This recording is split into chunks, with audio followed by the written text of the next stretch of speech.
Oi amigos do canal Feito em Casa, sejam bem-vindos a mais um vídeo aqui no canal. Olha que coisa interessante eu fazer hoje com vocês usando materiais recicláveis. Uma garrafa de creme de plástico, outra garrafinha também é um tamborzinho de plástico também com rosca. Vocês vão adorar o resultado final deste vídeo. Mas antes, se inscrevam aqui no canal, comentem esse vídeo, compartilhem com seus amigos e pessoal, deixa um like para fortalecer cada vez mais esse canal. Vamos lá, ter um vídeo, pessoal.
Pessoal, esse gotejador ele é composto pelo tanque principal, onde essa mangueirinha que tem um cordãozinho por dentro está pendurado, cordão lá dentro,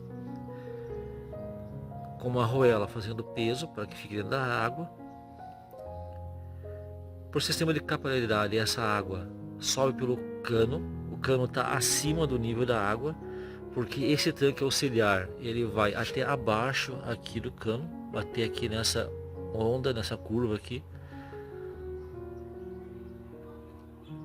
Então a água sobe por capilaridade nessa frequência aqui, pessoal,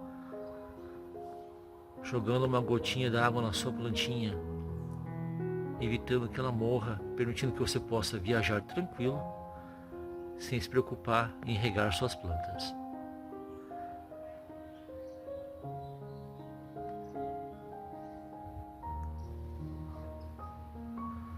E isso, pessoal, vai ficar sem parar por uma semana ou mais. Toda essa água aqui, ó, vai esgotando essa água, mas tem essa auxiliar. À medida que o nível do tanque principal abaixar, sobe uma bolha, liberando mais uma bolha de água que cai aqui dentro, mantendo essa frequência aqui.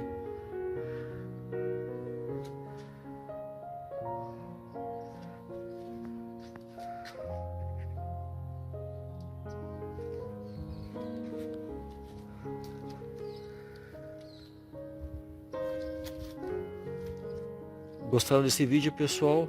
Se gostaram, se inscrevam, deixem um like, comentem e compartilhem com seus amigos.